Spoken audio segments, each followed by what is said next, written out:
Welcome to a More Philly Union podcast, the podcast where we swear to talk about the Philly Union, the whole Philly Union, and nothing but the Philly Union, with as few digressions as possible. I'm one of your hosts. I'm Paul. I'm Eric. Welcome to our inaugural episode. You're going to get a chance to see how the sausage is made as we figure out a lot about what we want to do with this podcast. Namely, what do we want to call it? How do we want to structure it? What sort of things we're talking about. But the three of us have all agreed we want to keep this as close to possible, no more than 30 minutes, probably somewhere in that 25-minute range. So it should be relatively friendly for those of you with short attention spans. Oh, quick time check. It's just before 9 o'clock. Yep. So, first up is the name of the podcast. We have been batting around a bunch of different ideas, and I believe, Eric, it was you who threw out the A More Philly Union. The best one. And we had a couple of different What? ideas, but I think we all kind of gravitated towards Yeah. that. Yeah. What were some of the other ones? It was Well, we had Not Another Union podcast. not another soccer podcast. But what's I don't know, something's kind of spawned. Yeah, something spawned the idea about, union, constitution, a more perfect union, a more Philly union. I don't know. Yeah, We'll see. and I'm scrolling back through our stuff, and uh, It's our working title, a more Philly union. yeah, right now it's what we're looking at. As we move forward, hopefully at some point today, we'll get it all settled out. I like it. I like the name. Yeah. In I terms mean, of the, go ahead. I was going to say, part of what made me interested in putting this together was, I really appreciate all the other podcasts out there, MLS coverage and those who do Philly Union podcasts, but the Philly Union ones seem to be very sporadic. The MLS ones, obviously have to talk about all of MLS. And I really want to hear about is the Union. I mean, I don't know if Mhm. about you guys. Yeah, no, and I think too, right? I mean, our goal again, kind of workshopping this on day one, right? We want to try to ideally try to get one out every week, kind of short, sweet, and weekly. That's also another. That's a good name, short, sweet, and weekly. Mm-hmm. No, it's not. Anyway, but yeah, um, yeah, I hope, yeah. Well, no, it'd be nice to do a weekly one. So we'll see. Yeah. Um, yeah. So I guess what do you want, Paul? I guess you're I'm gonna driving. I'm going want to to go start through talking. our format idea. It was kind of funny. We were in our WhatsApp chat. We were just throwing around ideas, and both Eric and E and I got very quiet for a while, and then we both threw out blurbs almost identical with what we want Hmm. to cover. So our thought is, first part of this podcast will be review what's been happening with the union. Whether it's in season, we'll talk about the last couple of games, or like we're going to do tonight with the postseason, we'll talk about player moves and any other news that we've heard about the union over the off season. Then the middle part of it will be relatively recent news articles. So like during the season, the first part of it will be reviewing the games. Middle part of it will be talking about any ongoing activities at the club. And then the last part of it will be a look ahead. What's coming up on the union's schedule, who are they facing in the next few weeks, and talk about the games that are coming up because they're going to be involved in a lot of competitions this year. I remember hearing somebody did the math, and if they were to do very well in all of the different levels of competition, they're looking at close to 60 games this year, which is huge. 34 in the MLS plus the US Open Cup plus CCL plus Champions League. So there's a lot of games, and we want to talk about them. And we'll probably end with predictions, what we think is going to happen in the games, and how badly the Union are going to beat up their opponents. Yeah, if we're going to maintain either single or double digit scoring. Do we want? Sure.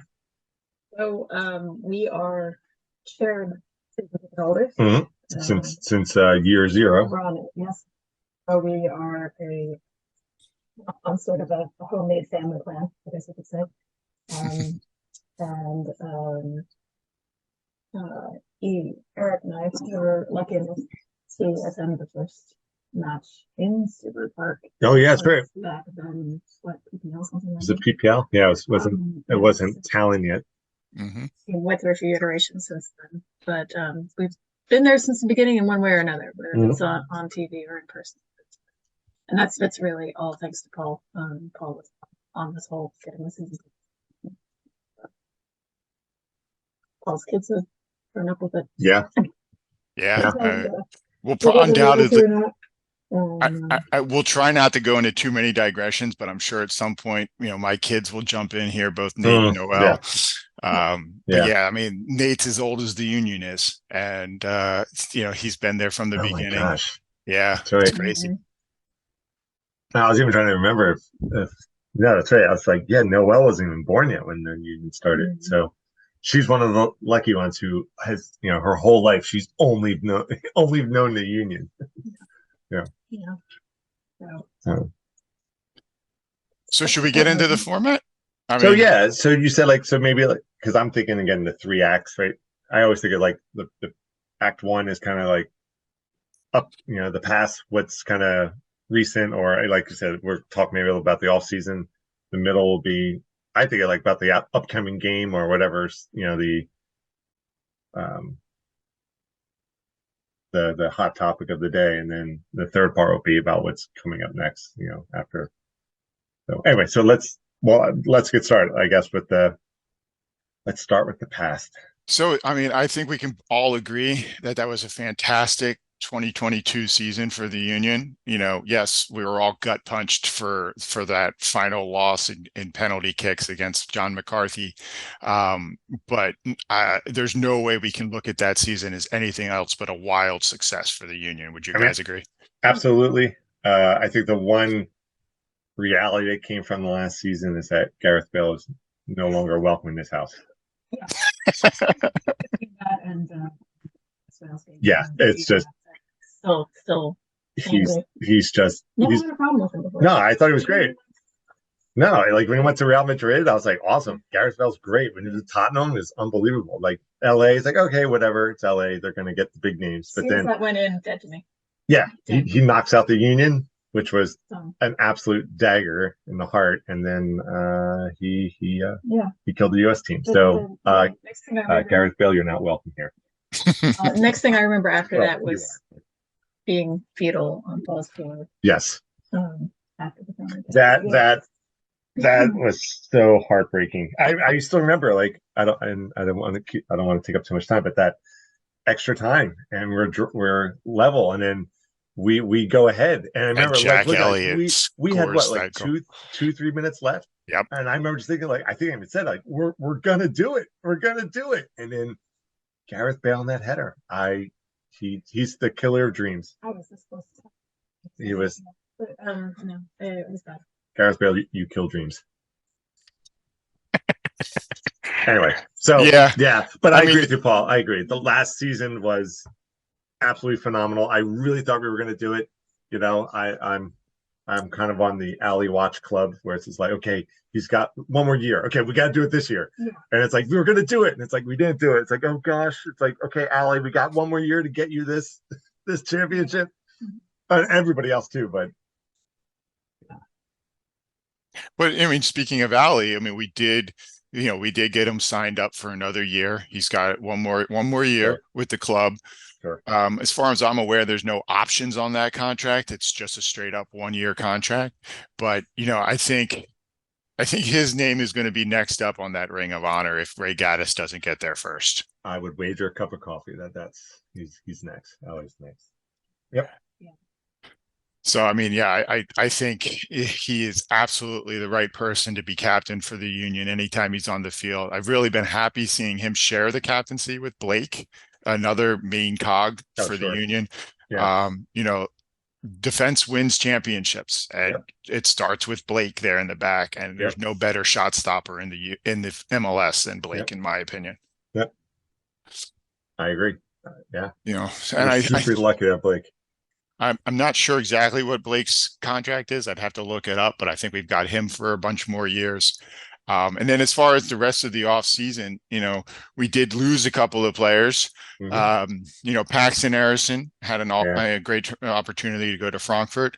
I think that was a great move for him. And I think the club was smart to sell him when they did, because he's really not going to get a chance to get a lot of start minutes, because he's got Gazdag ahead of him. And between Pat Aronson and Gazdag, I know who I would start. Yeah, I think so too. I mean,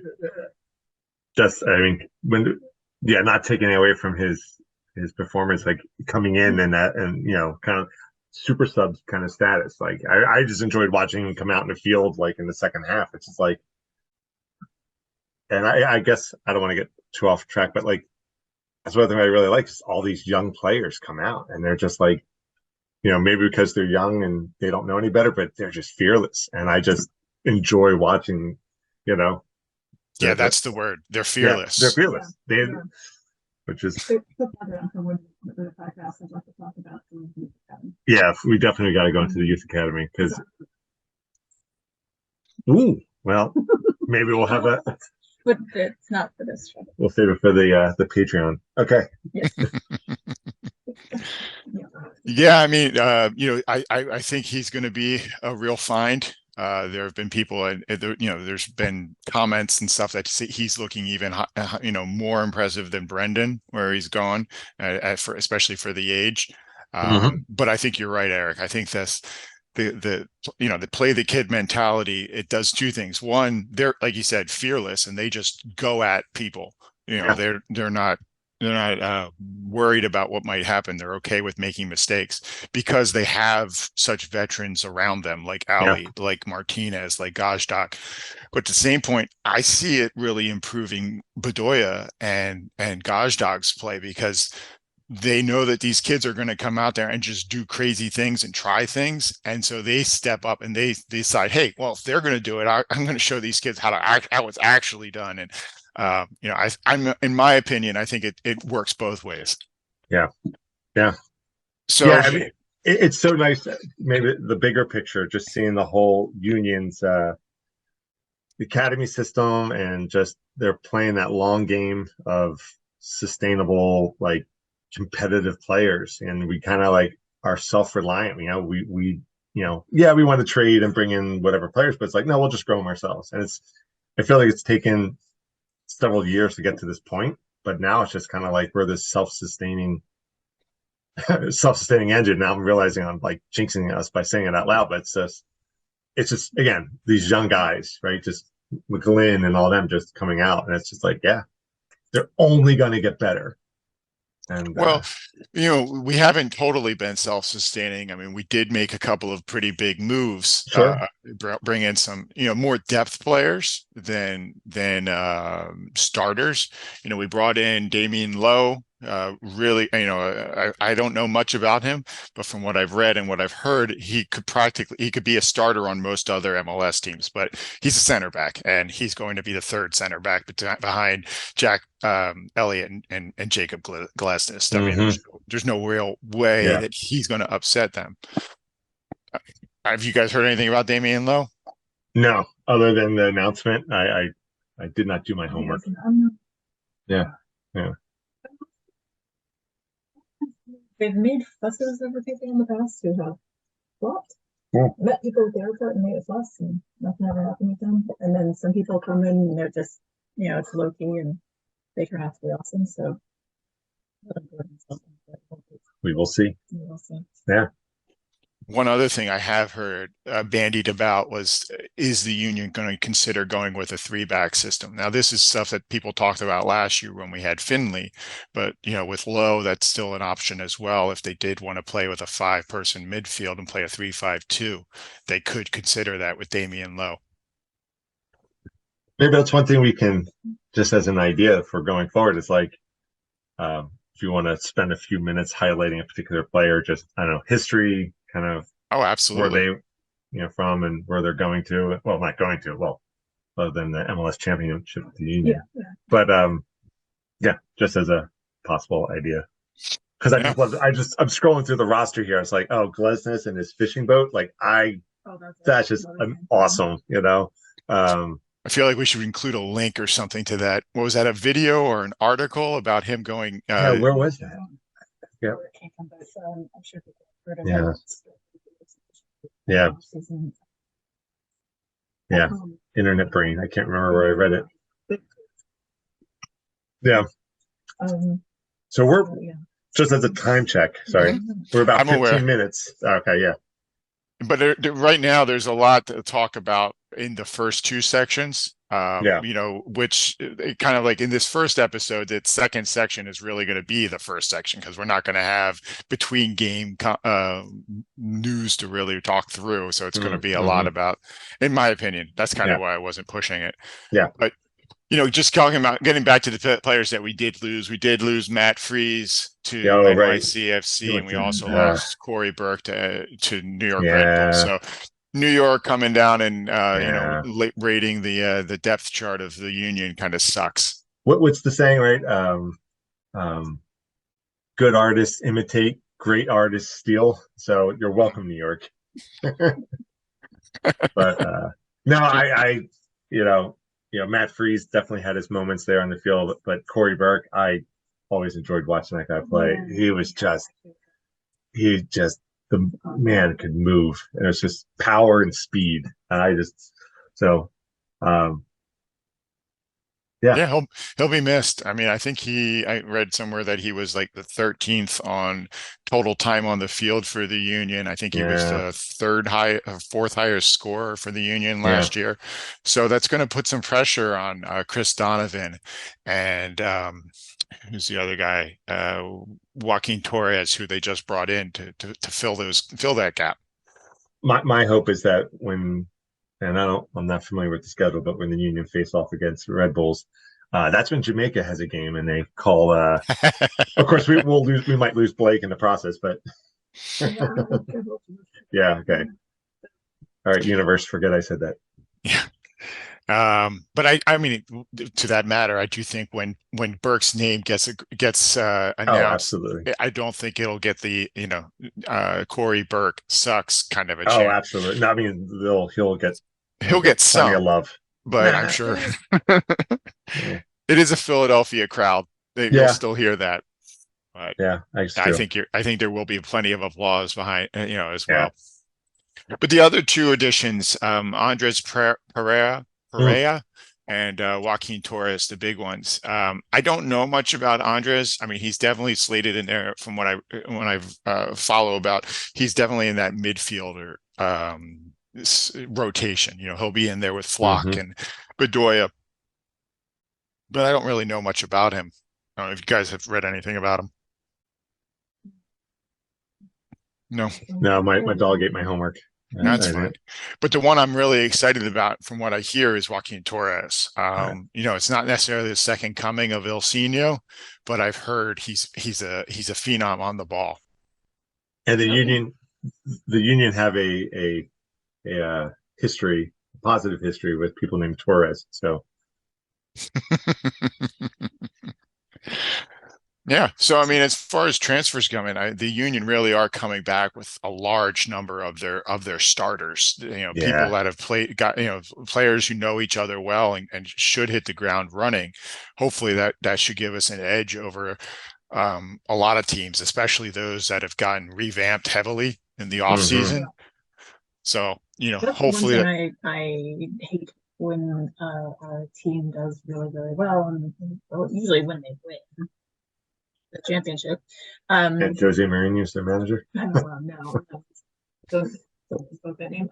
But when that happens and then they break up the whole team, everyone goes to the wins. I'm glad that didn't. I know we lost some folks, but I'm glad that didn't happen here. Yeah, I mean, I know keeping them together and just trying to do the same thing over again, but winning this time is probably not the answer.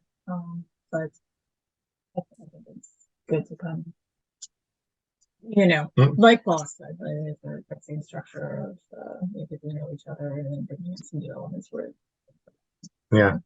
And I feel like the Union have done that in the past couple of years, right? They only make these small but well strategic movement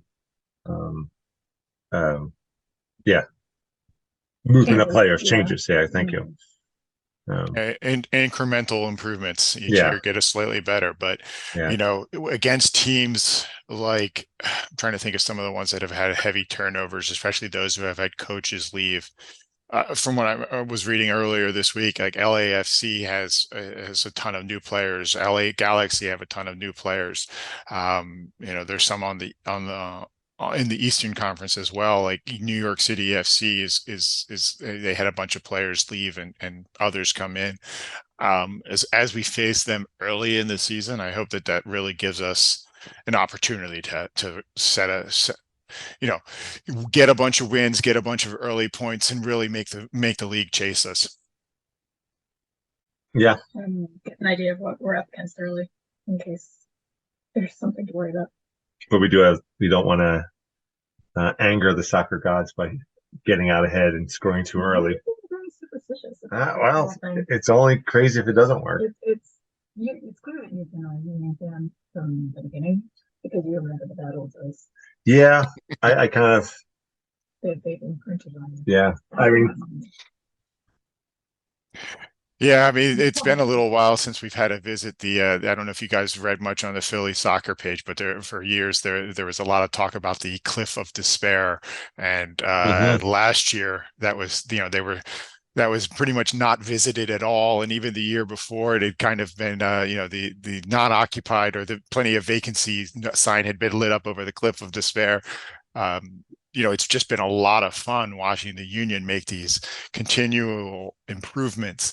And now to hear national pundits, without a doubt, just saying, yeah, the Union are one of the class teams of the MLS and early season favorites to win the MLS Cup. Yeah, it's astounding. As a Union fan, I'm super excited about that, but I'm also, as a Philadelphia sports fan, a lot worried. Yeah. Thanks, guys. Appreciate it. Actually, related, I was even thinking one of the things maybe for this episode we could save it for the end is kind of like, I don't want to say predictions about the season, but kind of hopes for the season. But it kind of just, for me at least, simplifies to a very basic answer. It's like, yeah, win the cup. That's it. It's like, but the thing is, I mean, the season hasn't even started yet, but it's kind of like, yeah, and we can. Like, I really think we could do it. I mean, I think we've been saying that for the past couple of years. It's like we could do it. Well, and there is one thing that we should touch on later in another episode is apparently they have once again rejiggered the playoff system. Oh yeah. And I have to read a little more about this because it's almost legalese. But it's actually going to sort of somewhat devalue the regular season by adding more opportunities to get into postseason play. And it's like, that's great and all, but at the same time, what's the point of it? That's some of your love of the European style of the soccer coming out, where hey, the table matters, and I agree that in the U.S. a lot of times it's just playing for position in the playoffs, and it's like we don't have to be the NFL. We can be our own thing. We can be soccer like it's done elsewhere. Yeah. We'll have to touch on that some other episode, but absolutely. Yeah. So looking at the time, and I hate to keep mentioning time, but we are kind of looking at, I wanted to start looking ahead. I said ahead meaning this weekend. Gotcha. Yeah. So the next couple of weeks, we've got the home opener, the season opener tomorrow night at 7:30 at Subaru Park against Columbus Crew. The following week, we've got Miami, and it looks like we're in Miami. And then we've got our first of the CONCACAF Champions League against Alianza. I'm not sure how to pronounce that. We'll we'll figure it out by next week. Yeah, it looks like how they say, the Allianz Field. It kind of looks like that, but and I'm not sure. I don't know anything about that team. I'm going to have to do some research on them. And then we face Chicago for the third game in the regular season. So, Columbus at home in the cold. Not that Columbus doesn't get cold, but I again, with limited amount of research, I really think that the Union are going to win this one. They've got to be, it's got to come out hungry, but I think the combination of playing at home, playing in front of what's probably going to be a close sellout crowd, even in the weather. And the guys' familiarity, they're just I expect them to boss Columbus around on the field. Yeah. I mean, last season, consulting the table, because I did not remember this, Columbus finished eighth. Now, last season, for all intents and purposes, a lifetime ago, but you know, not that past performance predicts future returns. But hopefully a home game against the Columbus Crew, we can start off with a win. Yeah. So we're all in agreement. That would be good if the Union wins. Yes. Yeah. Well, that I would. I'll wager my cup of coffee. The Union come away with the win. You take that to the bank. All right.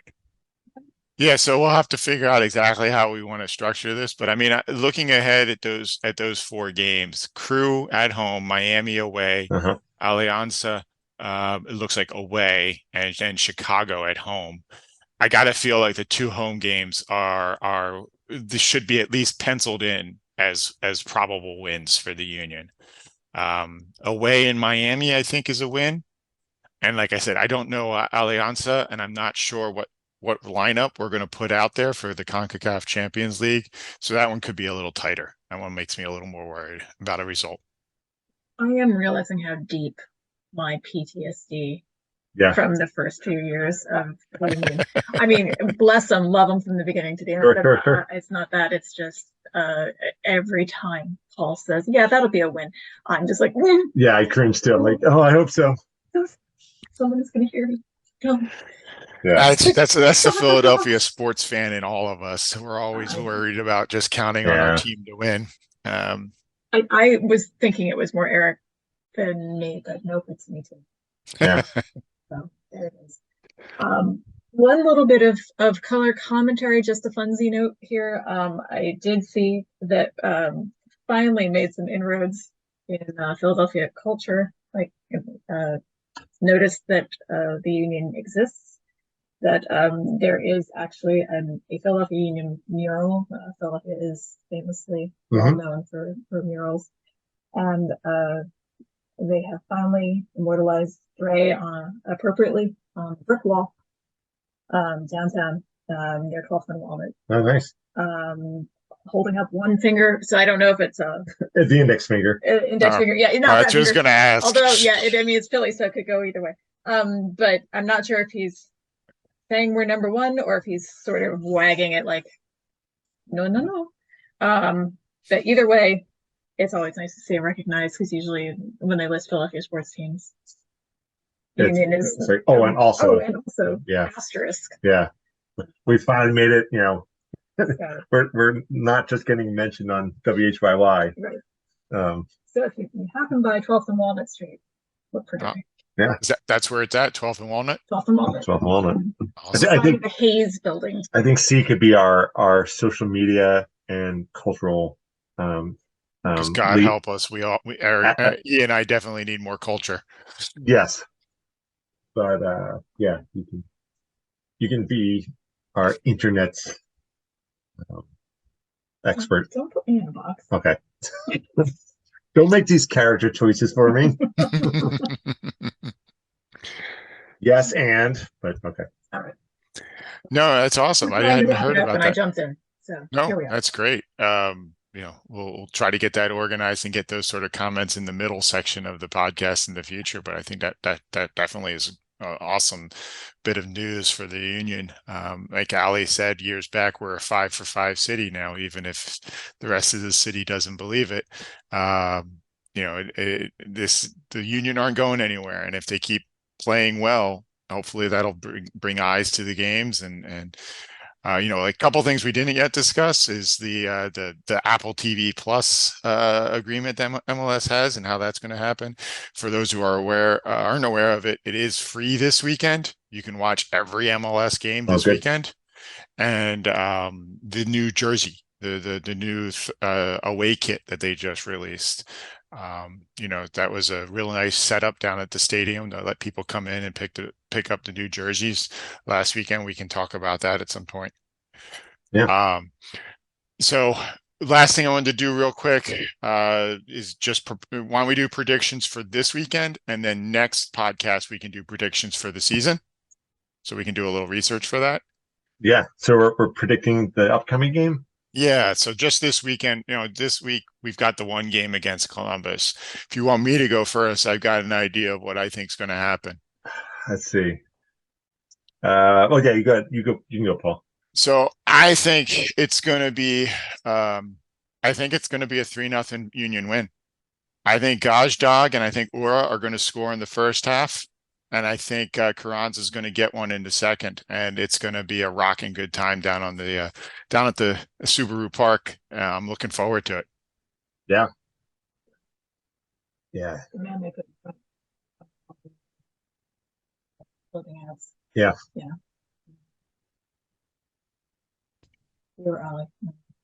Am I the only one crawling out on this branch, or you guys No, got any ideas? Actually, I think we have the same prediction. Because I was saying I have the same number of goals, but I was going to say 2-1 Union. Yeah. You want me to give my reasoning? Well, my reasoning is it's the PTSD. I'm always like, we're gonna let a goal in, and it's gonna be something, frivolous or stupid. Not necessarily our fault. Just the soccer gods decided they need to score against us. But I'm gonna say 2-1. Although, thinking back about the preseason games, I thought we looked pretty good. So the fact that it's a home game, it's our season opener. I could see them coming out with a lot of energy, really want to start. But I'm going to change mine. I'm going to say 3-1. Again, just my soccer insecurities, But hopefully I'm wrong. Well, hopefully it's 3-0. I'm sticking with 2-1. I have zero predictions about who's going to do what, because that's more specific than I'm comfortable being. Yeah, I feel like I'm guessing. But I feel like Carranza, I think I would. Okay, sorry. You're talking. You're holding the talking stick. I am holding the talking stick. Don't make her beat it with it. Basically, I just think that it's still going to be wobbly, fawn light time. We're sort of getting used to each other as a team. I know they had practice at games, preseason, how we want to think of it. But that's just my thought. It's that just getting you to be on that field, playing a real live grown-up game, rather than sunny Florida and all that. Might just It's a fair point. Hey, I think you guys are getting your regular season legs under you. Yeah, no, I think that's also PTSD. That's a good point.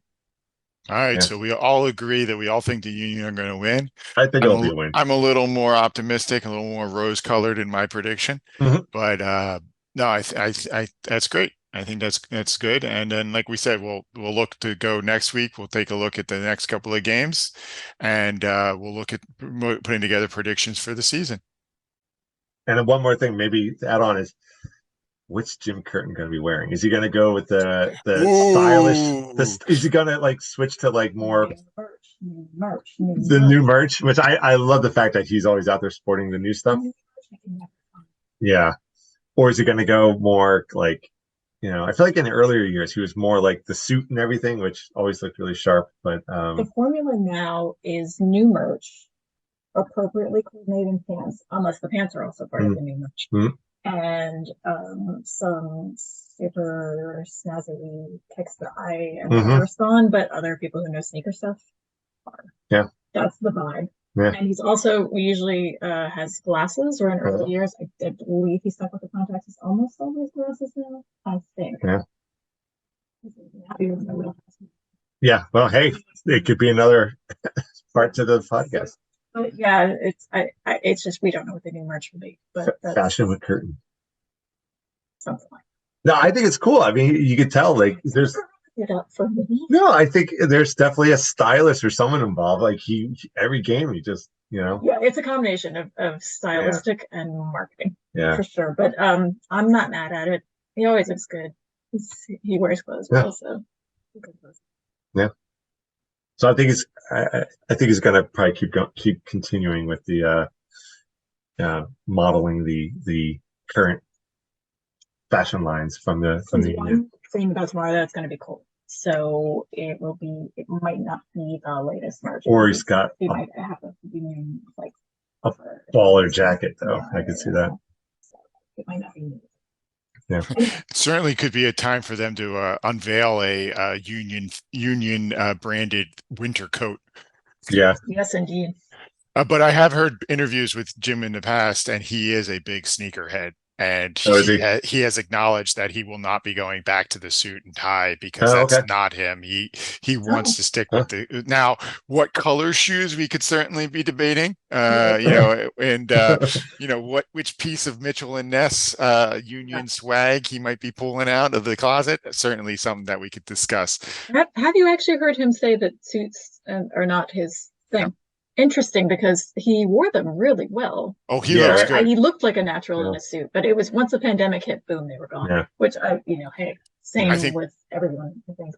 I'm not positive of this, but I think in the summertime when it's 80, 90 plus degrees out there, especially when he goes south, he doesn't need to be in that. So he's much more comfortable in a union branded polo or t-shirt. Yeah. No, I support that, but you can usually tell people who are super uncomfortable in suits nowadays. But they just look like, the people you see at weddings who never ever wear. Oh yeah, just look like they're itching to get out. Uncomfortable. Yeah. Like he was fine with it, but it's interesting. Yeah. I like the idea. We'll have a curtain watch for the I usually take notice. I'll even find some good royalty-free music. We can kind of like do as the intro going into that part. All right, so we're at 35 minutes or so. I know we're going a little long for our inaugural episode, but for those of you who have decided to listen to it and listen to all of us rambling on, thank you for joining us here in the an inaugural podcast for a more perfect union. And I guess at some point we're gonna need to get like an email address if people want to. Yeah, I'll help coordinate that. Yeah, you will be our internet. Yes, Anne, you volunteered. But yeah, we'll get something put together. All right, everybody. Well, thanks for joining us for the first episode of a More Philly Union podcast. It's been great talking with you all. And this is, I'm Paul. I'm Eric. And I'm Steve. And we'll talk to you soon. Go Union.